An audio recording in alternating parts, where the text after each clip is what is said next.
ኣብ ዙርያኻ ዘለዉ ሰባት ንዓኻ ዘለዎም ኣረኣእያ ንምንታይ ከም ዝተቐየረ ሓሲብካ ትፈልጥ ዶ? ስለምንታይ ህይወት ሓደ ግዜ ጸላም ሓደ ግዜ ድማ ብርሃን ትኸውን? መልሱ ኣብዚ ናይ ኣኽራናት ምስጢር ዘሎ። ሓደ እዋን ሓደ ኣቦ ንእሽቶ ወዲ ሒዙ ኣብቶም ነዋሕትን ጽቡቓትን ኣኽራናት ይጓዓዝ ነበረ። እቲ ቆልዓ ኣብቲ ኣኽራናት እንዳተፃወተ ከሎ ብሃን ደበት ኣብ ሓደ እምኒ ተዓንቂፉ ብርቱዕ ምግዳእ ተበፅሖ። ብቐንዛ ተደፊኡ ኢሉ እውን ዓው ኢሉ ጨደረ። በታ ሰዓትያ ካብቲ ዓሚቕ ኣኽራናት መቓልሕ ዝብል ተመሳሳሊ ድምፂ ተመሊሱ መጾ። እቲ ቆልዓ ሰንቢዱ ተገሪሙ ድማ ናብቲ በረኻ እንዳጠመተ መኒኻ ኢሉ ዓው ኢሉ ጨደረ። እቲ ድምፂ እውን ብተመሳሳሊ ሓይሊ መኒኻ ኢሉ መለሰሉ። እቲ ቆልዓ በቲ ኩነታት ሓሪቑ ንስኻ ፈራሕኻ ኢሉ ተጻረፎ። እቲ ድምፂ እውን ብእንቡ ንስኻ ፈራሕኻ ኢሉ መለሰሉ።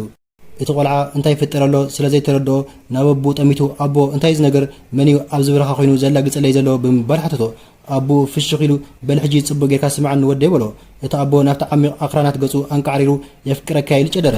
እቲ ድምፂ እውን ብሃንደበት የፍቅረካ ኢሉ ቃንኡ መለሰ። እቲ ኣቦ መሊሱ ንስኻ ብሉጽ ኢኻ በለ። እቲ ድምፂ እውን ንስኻ ብሉጽ ኢኻ ኢሉ መለሰሉ። እቲ ኣቦ ንወዱ ኣብ ኣፍ ልቡ ሓቒፉ ከም ዝበሎ ሰባት ነዚ መቓልሕ ይብልዎ ህይወትና እውን ልክዕ ከምዚያ ህይወት መስትያት ናይ ተግባራትካን ቃላትካን እያ። ካብ ሰባት ፍቕሪ እንተዳሊኻ ፍቕሪ ክትበለካ ክብርን ሰላምን እንተዳሊኻ ድማ ንሰባት ኣኽብር። እቲ ንዓለም እትህቦ ነገር ኩሉ ግዜ ብዕፅፊ ናባኻ ክምለስ እዩ። ንዓለም ዘረኣኻዮ ገጸ ባህሪ እዩ ንህይወትካ ዝውስኖ ይብሎ። ኣብ ህይወትካ ጽቡቕ ነገር ክትሰምዕ እንተዳሊኻ ፈለማ ካብ ኣፍካን ካብ ተግባራትካን ጽቡቕ ነገር ምውፃእ ጀምር።